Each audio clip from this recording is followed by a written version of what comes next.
OBC certificate মামলায় 2010 সালের পরে যে সমস্ত সার্টিফিকেটগুলো বানানো হয়েছিল সেক্ষেত্রে কিন্তু সমস্ত সার্টিফিকেট কলকাতা হাইকোর্ট বাতিল বলে ঘোষণা করে দিয়েছিল। বিচারপতি রাজশেখর মান্থা এই নির্দেশ দিয়েছিল এবং পরবর্তীতে এই মামলা সুপ্রিম কোর্টেও যাচ্ছে এবং সেখানে কিন্তু চূড়ান্ত রায় এখনো পর্যন্ত বেরিয়ে আসেনি।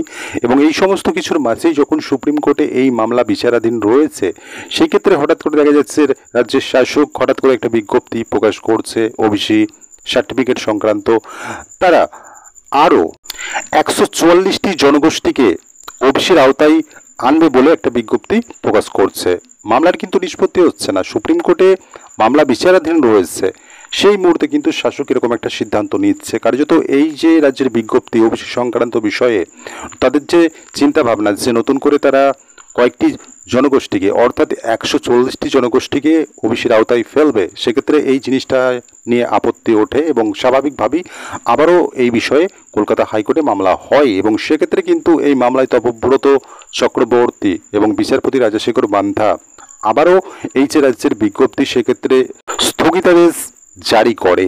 স্বাভাবিকভাবেই কলকাতা হাইকোর্ট এই জিনিসটা স্পষ্ট করে দিয়েছিল যে 2010 সালের পরে যে সমস্ত জনগোষ্ঠীগুলোকে ওবিসির আওতায় আনা হয়েছে সেগুলো সঠিক সমীক্ষা অনুসরণ করে অথবা সঠিক পন্থায় সেগুলো করা হয়নি, এগুলো একতরফাভাবে ভোট বাক্সের জন্যই করা হয়েছে এমনটা জিনিস কিন্তু কলকাতা হাইকোর্ট বলে। এবং পরবর্তীতে কি হয়, যখন এই মামলা কলকাতা হাইকোর্টে যাচ্ছে সেক্ষেত্রে কিন্তু 2010 সালের পরে যে সমস্ত ওবিসি সার্টিফিকেটগুলো তৈরি করা হয়েছে সেগুলোকে বাতিল করে দেয় কলকাতা হাইকোর্ট এবং নির্দিষ্ট একটা দিন পর্যন্ত রাজ্যের এই যে ওবিসি সংক্রান্ত বিজ্ঞপ্তি নতুন করে 144টি জনগোষ্ঠীকে ওবিসির আওতায় ফেলা, সেক্ষেত্রে কিন্তু কলকাতা হাইকোর্ট এর ওপর স্থগিতাদেশ জারি করে। ওই যে ওবিসি সংক্রান্ত রাজ্যের বিজ্ঞপ্তি সেক্ষেত্রে কিন্তু তার উপর স্থগিতাদেশ জারি করা হয়েছিল, সেই স্থগিতাদেশের মেয়াদ ছিল 31শে জুলাই পর্যন্ত।